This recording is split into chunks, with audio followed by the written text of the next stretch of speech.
सुविधा उपलब्ध करून दिली. गेल्या 25 वर्षांपासून हे शेगावच्या रेल्वे स्थानकावर चहा विक्रीचा व्यवसाय करतात आणि याच चहाच्या व्यवसायाच्या जोरावर त्यांनी आपल्या मुलीला इंजिनिअरिंग केलेलं आहे.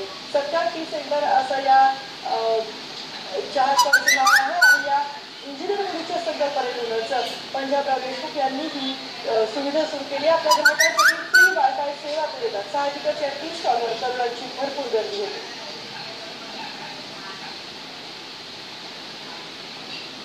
शेगाव येथील का हायटेक चहाच्या टपरीवर आपण पाहू शकतो कशा पद्धतीने या ठिकाणी चहा विक्रेत्याने आपल्या टपरीवरती बोर्ड लावला आहे. जे काही ग्राहक या ठिकाणी चहा प्यायला येणार आहे त्यांना या ठिकाणी वायफाय म्हणजे इंटरनेटची सुविधा मोफत मिळणार आहे. एखाद्या चहा विक्रेत्याकडून अशा पद्धतीनं हायटेक जी यंत्रणा आहे ती यंत्रणा आपल्या ग्राहकांना उपलब्ध करून देणे अत्यंत या ठिकाणी महत्वाची बाब म्हणावं लागेल. कारण की मोठ्या प्रमाणावर शाळकरी विद्यार्थी असतील त्याचबरोबर युवक या ठिकाणी येतात आणि इंटरनेटचा वापर या ठिकाणी वायफायच्या माध्यमातून मोठ्या प्रमाणावर करत आहे. एखाद्या चहा विक्रेत्यावर अशा पद्धतीनं हायटेकची यंत्रणा आहे ती वापरताना आपण पुढे महानगरामध्ये रेल्वे स्टेशन असेल किंवा मग इतर काही सार्वजनिक ठिकाणी असतील त्या ठिकाणी वायफायची सुविधा सुरू करण्यात आली आहे. परंतु ग्रामीण भारतामध्ये ग्रामीण महाराष्ट्रामध्ये ही वायफाय सेवा येईल तेव्हा येईल. परंतु शेगावच्या या चहा टपरीधारकाने वायफायची सुविधा जी आहे आपल्या ग्राहकांना मोफत उपलब्ध करून दिली आहे.